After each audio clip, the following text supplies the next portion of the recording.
Hey YouTube, it's Tom, your frugal prepper. So while we're all kind of trapped inside, I've been working from home today. It's a good time to do some canning.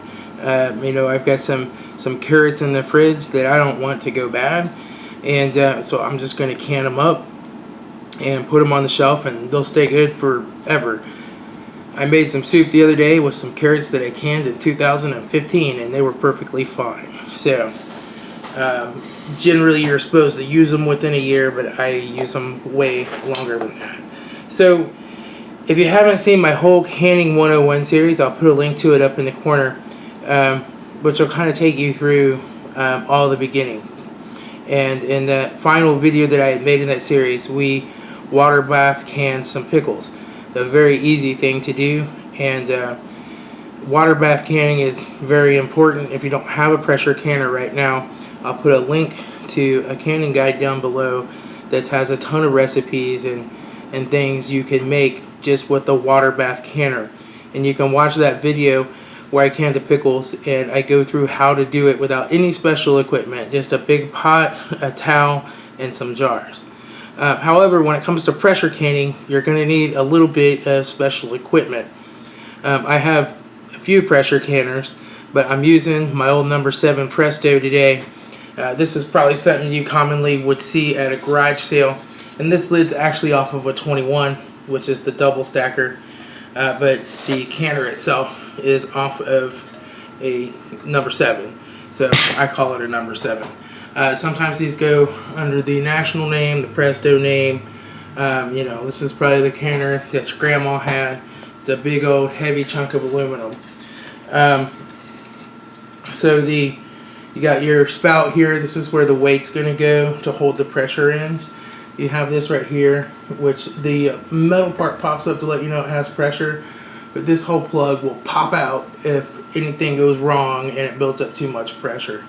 And you've got your gauge that you can go by, but you really don't have to pay any attention to the gauge if you have a weighted gauge, or you have a weight that goes to the appropriate pounds.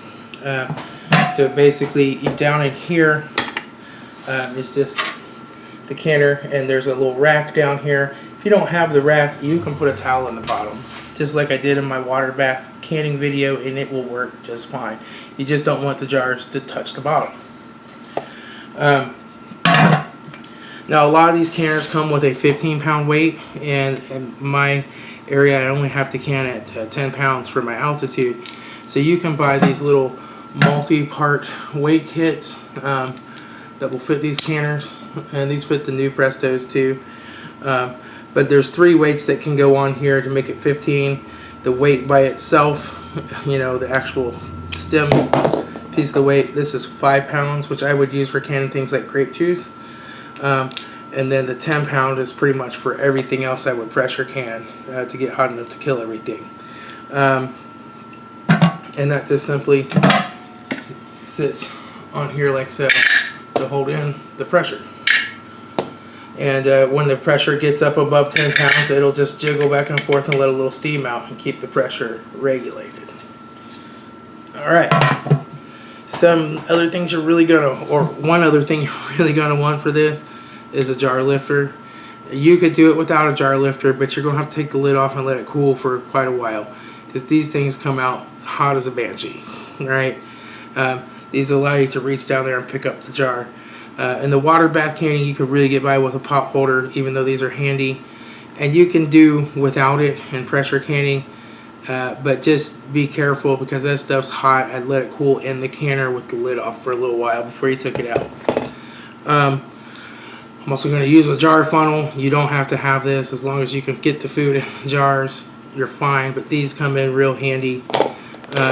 This can be used to push down in the jars and get the bubbles out, or you can use a butter knife. People tell you all the time, oh, don't let metal touch your jars. The truth is glass is harder than stainless steel. It doesn't hurt the jar at all. The reason people's jars break is because they're already cracked from being mishandled, or they have thermal shock, right? And I more often crack jars in water bath canning than pressure canning, honestly. But it can happen in either. And this is a lid lifter if you want to heat your lids. You do not need to heat your lids. that hasn't been a requirement since the 1960s when they changed the formula on the lids, especially in the pressure canner. They're going to get plenty of hot enough that they're going to seat. The reason lids fail to seat in the pressure canner usually is from siphoning, where some of the liquids come out, especially like beans. Some of that little pieces of bean get under the seal and then it doesn't seal. And siphoning is caused usually by having your heat too high. And this way it should just be like, if it's going like that, then it's way too high. And that's causing the pressure to pulsate, and then the liquid will siphon out of your jars. So that's kind of a rundown. We're just going to go through the process. I've already washed the jars and everything. I'm not going to go through that again. You can watch my pickle canning video if you want to see that same process to wash up the jars. Just good, hot, soapy dishwater. So let's start packing some jars and getting things. Alright, so what I got is just these pre-packaged carrots, but you can literally any type of carrot that you can get. We'll just take these, we'll trim them a little bit before we put them in, but first I'm just going to start by giving them a good rinse. If you're canning like carrots that actually came out of the dirt and are unprocessed, scrub those things down really good, peel them, and you probably want to put them in some water and just maybe boil them for 5 minutes or so, and then put them in the jars hot. These are pretty well washed and processed already, so I'm just going to rinse them, trim them, and can them. Just rinse them off kind of like that, and I'm going to put them in a big bowl.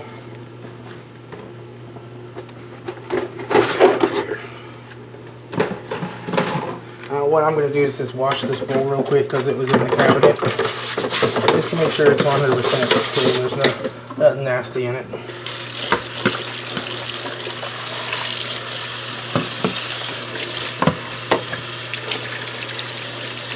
And we'll just re-rinse these in case I got any of that soap in them.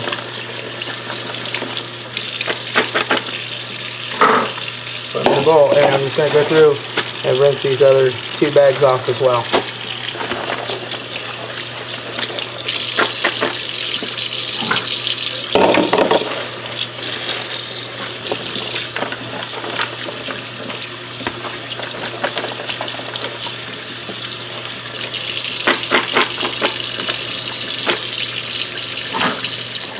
So I'm gonna just kind of spray some Lysol disinfectant here and wipe that off where I'm gonna be, working with the food, just to make sure it's good and disinfected. Can't be too clean when canning. All right, so you can kind of can these in whole pieces if you want to, which might not be a bad idea. You're gonna throw them in a roast or something. I kind of like to just cut them in half. And you can just kind of line a whole bunch of them up here. I'll just take and chop them in half. And see, this one still has a little piece of the stem left on it, so I'll just trim that off.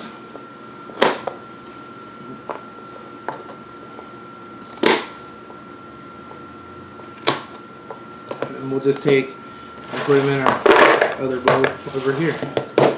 That's pretty much all there is to it. Just get you a line of them lined up and slice them.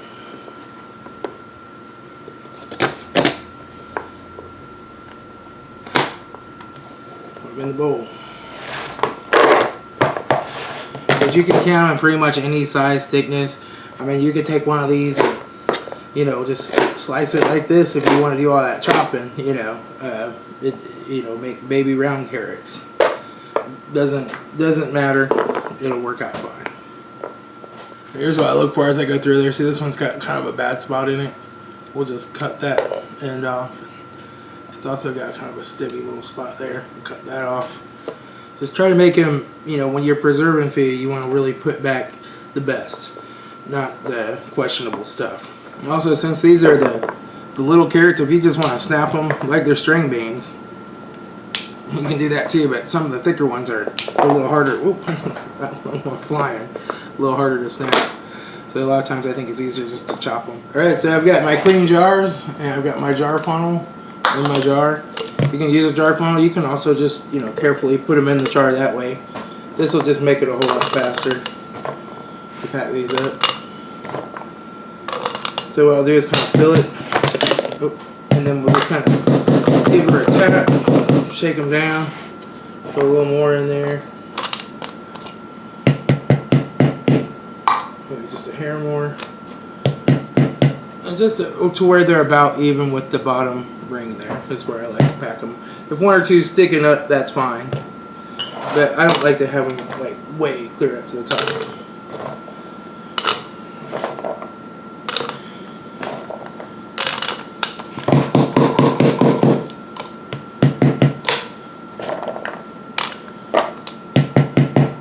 That's good.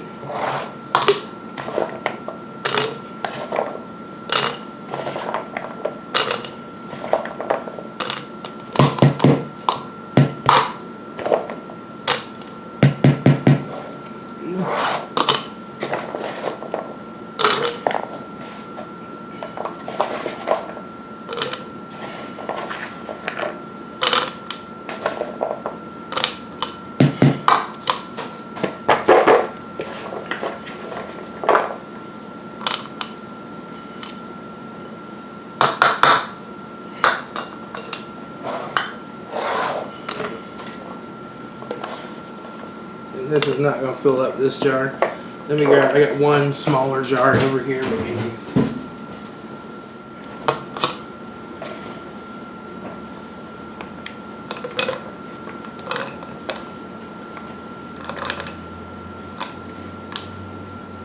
That one's going to be a little light. I'm going to take a few out of some of these others that are sticking up. Throw them in this one.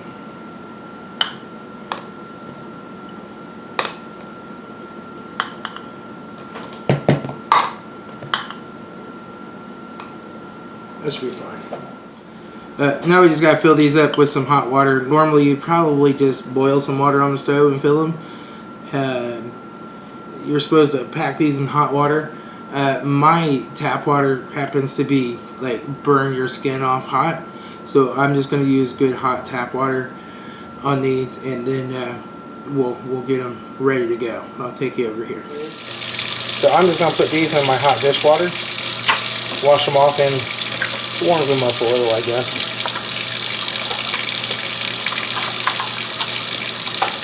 I'm going to use 5 rings here. I'm just going to go ahead and let some hot water run over here in my dishwater. And we can go ahead and just use this water over there. This water's hot, so I'm just going to kind of pull my jars up a little bit, like so. Well, not a little bit, right to the kind of the bottom of the rim there.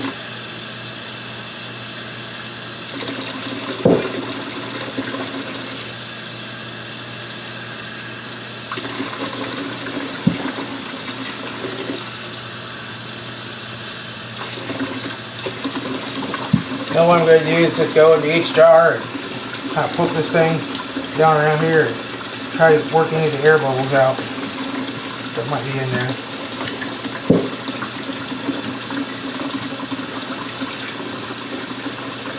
Like I said, you can use a butter knife for this too, it won't hurt a thing. I do it all the time when I can't find this. Okay, I'm going to fill these up to right about the bottom. I like to do about a ½ inch or a little under this bottom, where the bottom band starts to screw on there.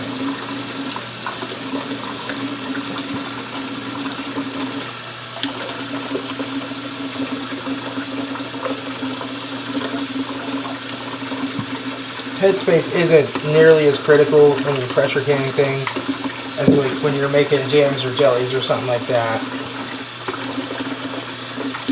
But try to get it close. This little step guide here on the end of this tool is a Headspace Checker, so you can like put that down there and see how much headspace you got. I don't worry about that. I just go by eye. Now, I made my hot water way too hot because I let that run way too long. Gotta drain some of this out. I'll be back when I solve this problem. Okay, so I got my dishwater at a much more acceptable temperature. So the first thing I'm going to do is just kind of take my lids, wash those off a little bit. I'm just, with this smaller batch, I'm just going to do them one at a time. If you're doing 20 cans or 20 jars, that's a whole different story. You don't want to wash them all or whatever. But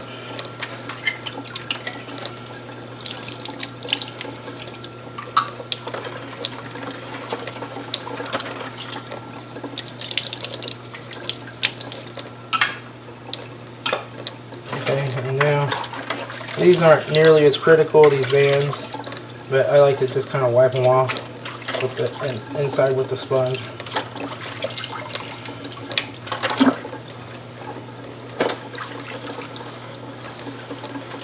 Now you'll see that like one of these is pretty rusty. It won't hurt a thing. It's perfectly okay. As long as it holds the lid down, that's all that matters. And these don't stay on the jars anyway. You can take these off once they're done. I'm going to put our bands on here.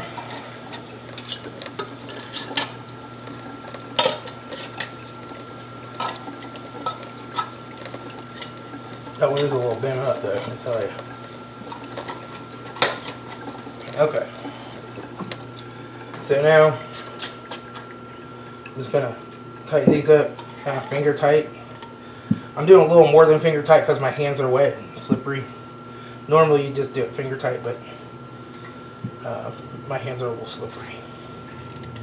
It's not super critical. If these are a little looser, a little tighter, it's not going to make a difference. Really, I've done them every way you can imagine and they work.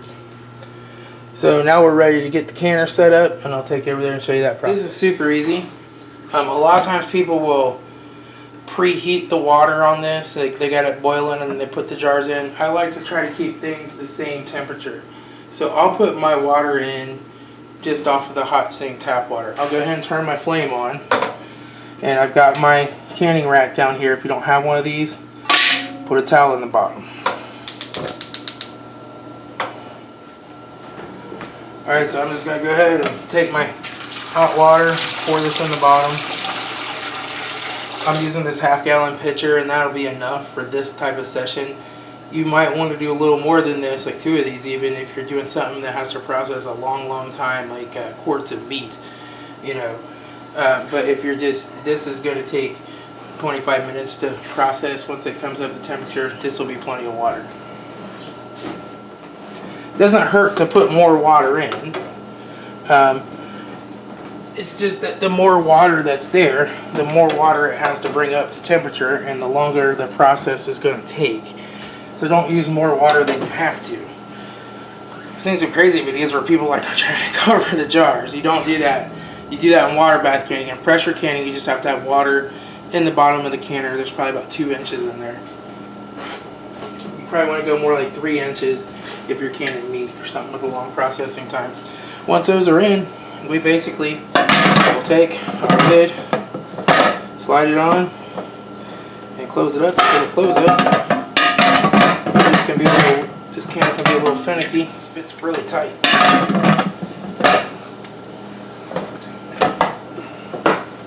There we go. It just fits real tight, as it's supposed to. So now we're going to take the weight off, sit it to the side, and we're going to let this come to a boil until we see steam shooting out of here. Once steam shoots out of here, we're going to let that steam shoot out for 10 minutes. So when the steam comes out, I'll set the timer for 10 minutes, and I'll be back. And then we'll let it vent 10 minutes, and then we'll put the weight on and be ready to bring it up to temperature. Okay, so it's been about 10 minutes or so here, and this thing is now just started venting. So I'm going to go ahead and set my timer for 10 minutes. We'll let this vent steam for 10 minutes, and then we'll put the weight on. Alright, so she's timer's gone off. It's been 10 minutes. We're going to put our weight right on there. And now it's go or blow time. We'll see what happens. Once I hear this weight start to jiggle, I'll come in and adjust this heat down a little bit. And then I kind of know just below medium on my stove is where it likes to be. And then we'll just get the rate to where it rocks. And then we'll set it for our processing time. Alright, so you see the weights jiggling. Now I'm ready to turn this thing down just below medium. And that'll slow down to where it's just kind of rocking a little. That's moving a little too fast.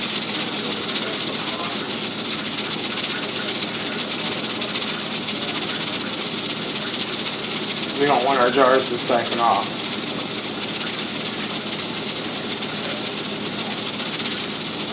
So it'll take a minute for the temperature to drop, but now we'll just go ahead and set our timer. These need to process for like 25 minutes. I'm just going to go ahead and do 30 to make sure everything's good.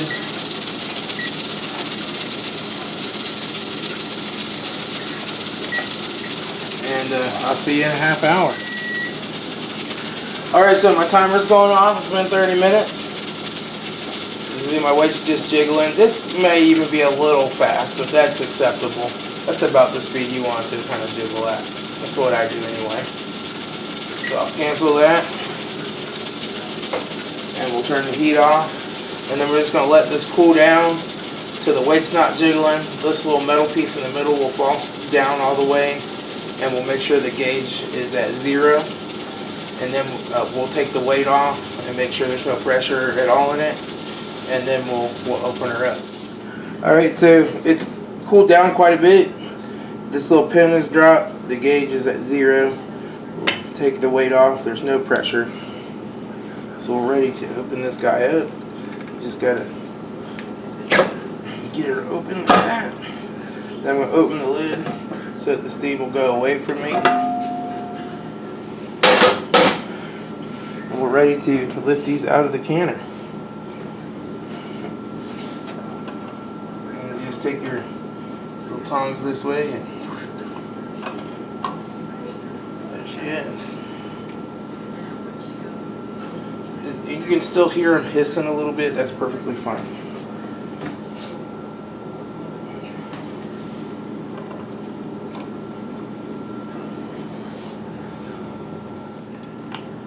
You have a little space between them so they're cool.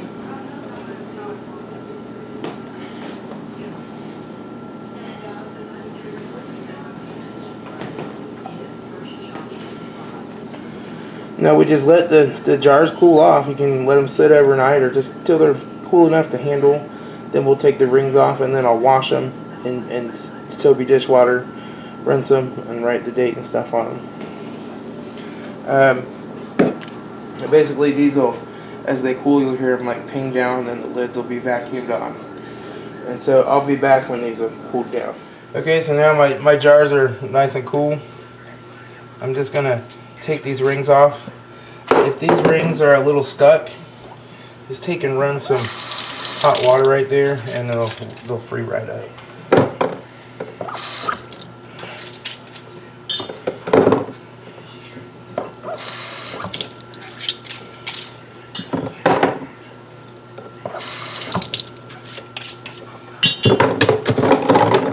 I just put them in some good hot dishwater and just wash them all off. They're perfectly sealed. This is also a good way to make sure they're sealed. Just pick them up by the lid. Let me rinse it. I got it.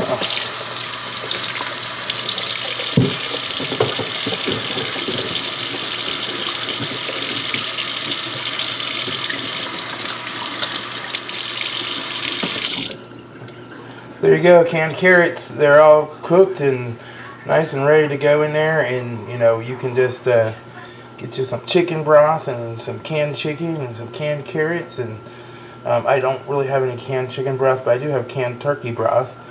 And you can make you a nice little bowl of soup, throw some celery in there, and you're good to go. So hopefully, you know, that helps you, you know, learn how to just basically can some carrots. Pretty easy stuff. These will stay good on the shelf. They won't take up room in your fridge. And like I said, I just ate some the other day that I canned 5 years ago.